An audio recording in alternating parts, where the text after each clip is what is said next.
Bismillahirrahmanirrahim. Assalamualaikum warahmatullahi wabarakatuh.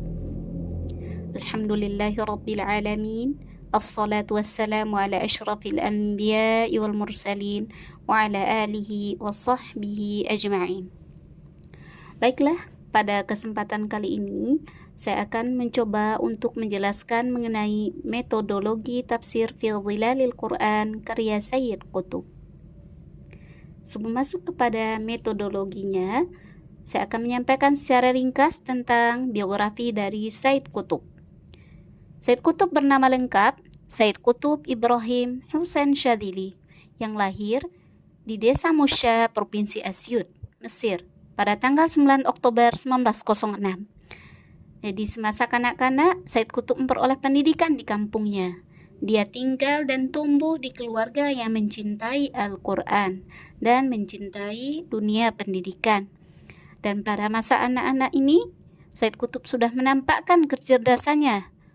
Dia hafal Al-Quran belum genap di usia 10 tahun, dan ayahnya mengirimnya untuk belajar ke Kairo dan tinggal di Helwan bersama pamannya yang seorang wartawan. Kemudian Sayyid Qutb melanjutkan pendidikannya ke Tajhiziyah Darul Ulum, kemudian juga kuliah di Darul Ulum di Cairo University, dan mendapatkan sarjana di bidang sastra. Dan dari sini yang akan mempengaruhi corak tafsir dari fi Dhilalil Quran, karena latar belakang dari Qutb adalah sarjana pendidikan sastra.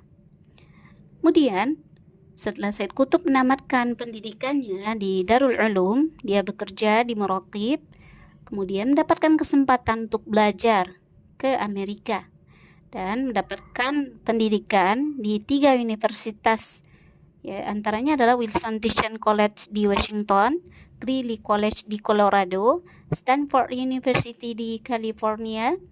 Nah, pada saat berada di Amerika ini, Sayyid Qutb melihat orang-orang maju pendidikannya, teknologinya, sainsnya, tapi kosong dari nilai-nilai spiritualnya.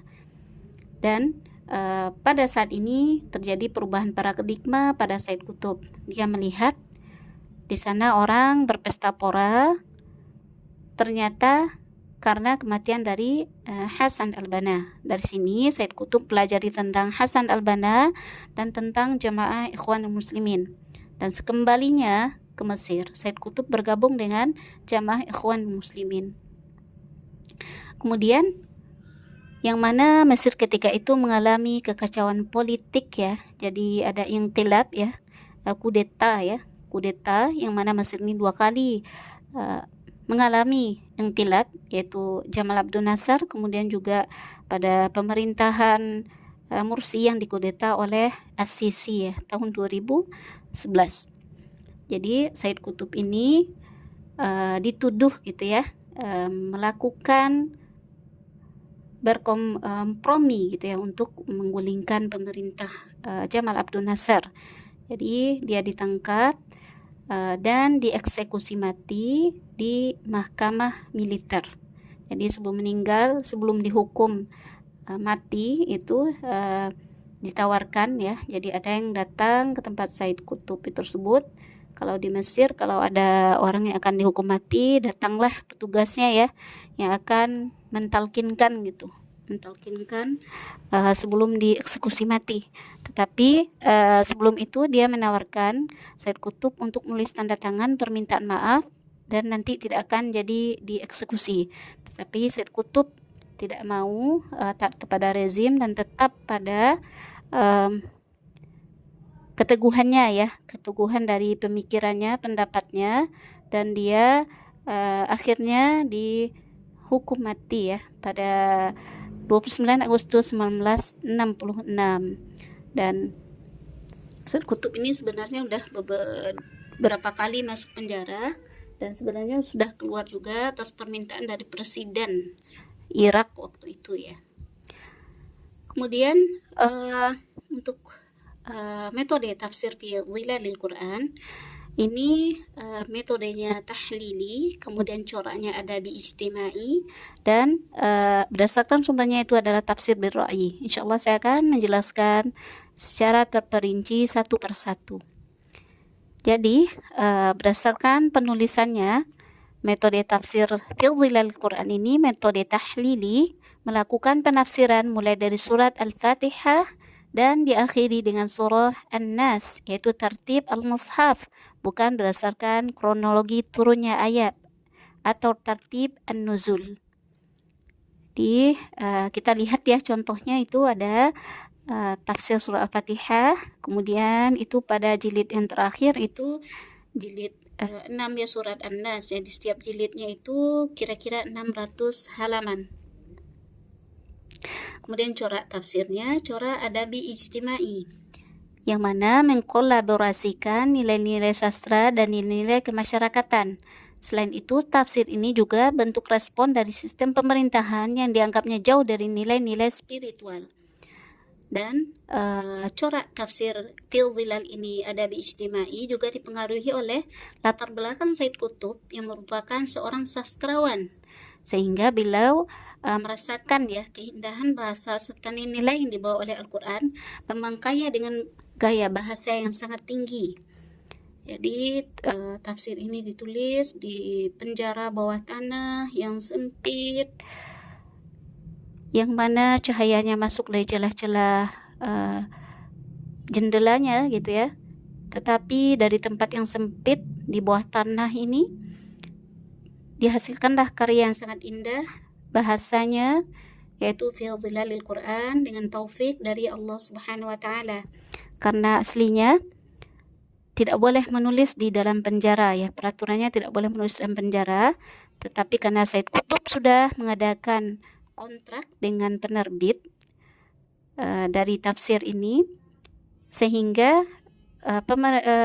penerbit ini minta ganti rugi kepada pemerintah ya, dan pemerintah tidak mampu untuk membayar dan mengizinkan Said Qutb untuk melanjutkan penulisan tafsirnya. Dan tafsir ini bercorak adabi ijtimai, dan itu kita bisa lihat pada muqaddimahnya saja bahasanya sudah indah ya, sehingga orang yang paham bahasa Arab itu akan sangat senang ya untuk membacanya, tidak jemu ya dengan keindahan bahasanya. Di muqaddimahnya kita lihat fil dhilalil Quran, al-hayatu fi dhilalil Quran ni'mah, ni'matun la ya'rifuha illa man dhaqaha, ni'matun turfa'ul umr wa tubarikuhu wa tuzakkihi. Jadi hidup di bawah naungan Al-Quran itu adalah sebuah kenikmatan, kenikmatan yang tidak diketahui kecuali oleh orang yang merasakannya, nikmat yang bisa mengangkatkan umur, memberkahi umur dan menyucikannya. Walhamdulillah, laqad manna alayya bil hayati fi dhilal Quran fatrah min az-zaman dhuqtu fiha min ni'matihi man lam adhuqqat fi hayati. Jadi kata Said Qutb, dia sudah bersyukur ya, Allah memberikan kepadanya nikmat berada di bawah naungan Al-Quran, yang mana nikmat tersebut belum pernah dirasakannya selama ini dalam kehidupannya. Karena nikmat ini yang bisa mengangkatkan umur, memberkahi umur dan menyucikannya. Laqad ishtu asma'ullah, jadi saya hidup mendengarkan Allah, yatahaddatsu ilayya bihadzal Qur'an, berbicara kepada saya dengan Al-Quran ini. Anal abdul qalil as-saghir, saya adalah hamba yang kecil yang hina. Ai takrim lil insan hadza takrim al-ulwi al-jalil.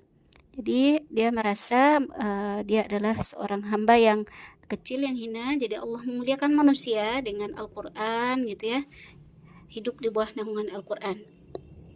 Kemudian juga di dalam muqaddimahnya ini Said Qutb melihat kepada orang-orang gitu ya, yang mana mempunyai ihtimamat atau kepentingan kepada hal-hal yang remeh gitu ya, kepada hal-hal duniawi, yang mana juga Said Qutb memandang di sini kejahilian tersebut bukan adalah masa dahulu saja gitu ya, tetapi kejahilian ini adalah masa dimanapun, dimana orang jauh dari syariat Islam, maka itu disebut dengan jahiliyah walaupun pada masa apapun gitu ya. Jadi dia mengistilahkan di sini jahiliyah itu adalah jauhnya seorang dari ajaran Islam gitu. Itu akan disebut jahiliyah. Kemudian juga di sini kita masuk kepada tafsir berdasarkan sumber. Jadi berdasarkan sumbernya tergolong tafsir birra'i.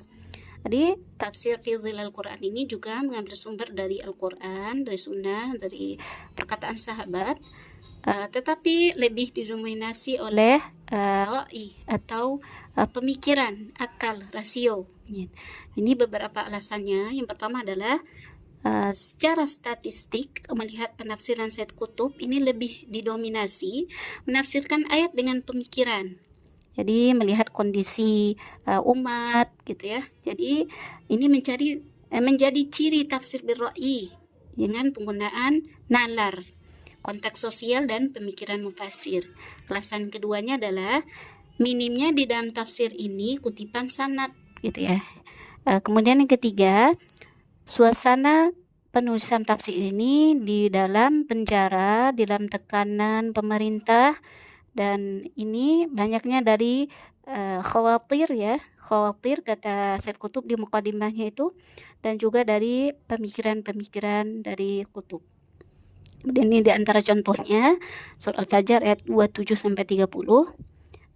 Said Qutb menafsirkan tentang an-nafsul al-mutmainnah, ya ayyatuhan al-mutmainnah ila rabbiha, al-mutmainnah ila tariqiha, al-mutmainnah ila qadarillahi biha, al-mutmainnah fis sarai wad dara wa fil basti wal qabdi an-nafsul al-mutmainnah wa fil man'i wal ata al-mutmainnah fala tartab wal mutmainnah fala tanharif wal mutmainnah fala tatalajlaj fi tariq al-mutmainnah fala tarta' fi yaumil hauli araib. Jadi jiwa yang tenang itu adalah jiwa yang tenang kembali kepada Tuhannya, kepada takdir Allah, jiwa yang tenang dalam kesenangan, dalam kesempitan, dalam kelapangan, dalam kesempitan. Kemudian jiwa yang tenang juga ketika terjadinya hari yang sangat menakutkan gitu ya. Ini di antara contohnya. Dan juga kita bisa lihat juga di dalam contohnya surat Al-Fatihah, ghairil maghdubi alaihim waladdallin, yang biasanya kalau tafsir bil ma'thur itu ada asarnya ya atau riwayatnya, tetapi di sini Said Qutb tidak memasukkan riwayat di sini ya di dalam ayat tafsiran ghairil maghdubi alaihim. Mungkin itu yang dapat saya sampaikan ya dari penyampaian atau kesimpulan dari metodologi tafsir fi zilal Quran karya Said Qutb. Akhir kata saya ucapkan mohon maaf atas segala kekurangan. Assalamualaikum warahmatullahi wabarakatuh.